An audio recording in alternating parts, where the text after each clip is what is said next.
मायूस मत होना जिंदगी से, किसी भी वक्त तेरा नाम बन सकता है। अगर दिल में हो आग और हौसले हो बुलंद तो अखबार बेचने वाला भी कलाम बन सकता है। नमस्कार, मेरा नाम स्मृति है। मैं राजकीय कन्या वरिष्ठ माध्यमिक विद्यालय मंडी आदमपुर हिसार हरियाणा की 11वीं कक्षा की छात्रा हूँ। मैं आज मेरे जीवन की सबसे अनमोल पुस्तक श्रीमद् भगवत गीता के विषय में अपने विचार प्रस्तुत करना चाहती हूँ। साथियों, श्रीमद् भगवत गीता केवल अपने आकार की वजह से ही खास नहीं है। वास्तव में सदियों तक दुनिया को दिए गए महान भारतीय ज्ञान का एक प्रतीक, प्रतिचिन्ह बन करके रहने वाली है। देश विदेश की अनेक भाषाओं में गीता का अनुवाद हो चुका है। दोस्तों, गीता धर्म ग्रंथ तो है ही, साथ ही यह जीवन ग्रंथ भी है। श्रीमद् भगवत गीता का ज्ञान परमात्मा ने श्री कृष्ण द्वारा महाभारत की रणभूमि कुरुक्षेत्र में अर्जुन को दिया था। ये वो वक्त था जब धर्म का बार बार उल्लंघन हुआ। परमात्मा का डर मनुष्य से निकल गया। लालच की होड़ में भाई ने भाई को मारने का प्रयास किया, और केवल यही नहीं, एक भ्याता औरत को भरी सभा में अपने से बड़ों के सामने अपमानित किया गया।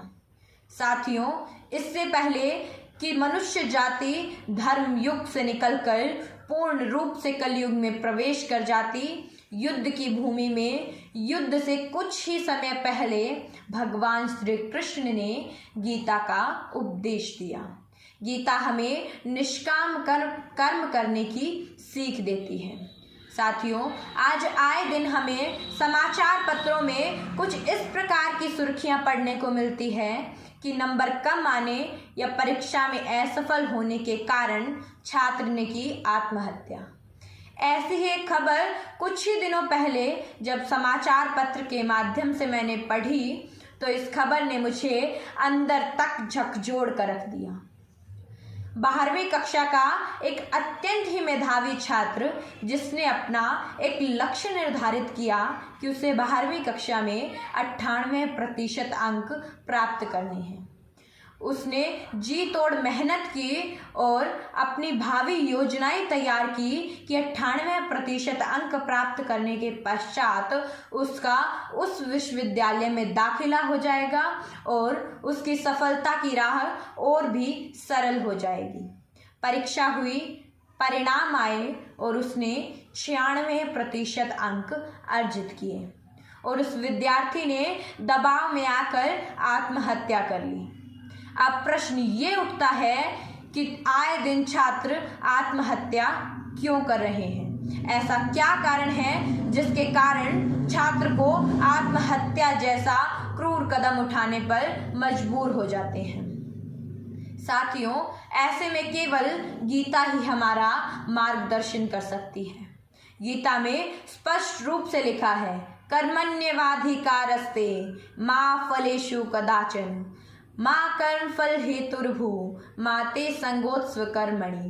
अर्थात तेरा काम सिर्फ कर्म करना है, फल की इच्छा करना नहीं।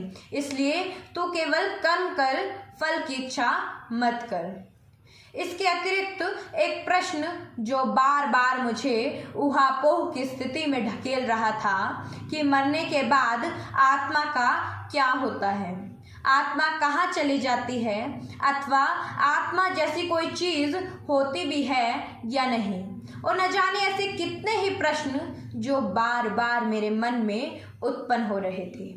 जब मैंने ऐसे ही प्रश्न मेरे एक अध्यापक से किए तो उन्होंने मेरे हाथ में श्रीमद् भगवत गीता की एक प्रति को सौंप कर कहा कि इसमें तेरे हर प्रश्न का उत्तर निश्चित रूप से मिल जाएगा।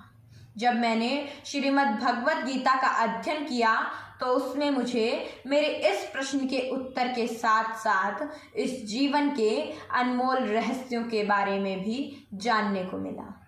गीता में लिखा है, वासांस जीर्णानि यथा विहाय नवानि गृह्णाति नरो पराणि तथा शरीराणि विहाय जीर्णानि अन्यानि संयाति नवानि देहि। जिस प्रकार व्यक्ति पुराने वस्त्रों को त्याग कर नए वस्त्रों को धारण करता है, ठीक उसी प्रकार आत्मा पुराने शरीर को त्याग कर नए शरीर को धारण करती है। साथियों, जीवन में ऐसे कई मोड़ आते हैं जब हम स्वयं को टूटा हुआ महसूस करते हैं। आशा की कोई किरण जब हमें हमारे आसपास नजर नहीं आते, तब मुझे श्रीमद् भगवत गीता की निमन सीख साहस प्रदान करती है। निराश न होना, कमजोर तेरा वक्त है, तू नहीं। निराश न होना, कमजोर तेरा वक्त है, तू नहीं।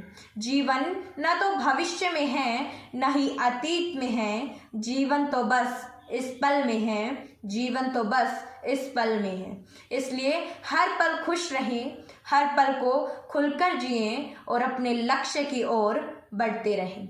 इन्हीं कामनाओं के साथ मैं अपने शब्दों को विराम देना चाहती हूँ। धन्यवाद। आपका दिन शुभ हो।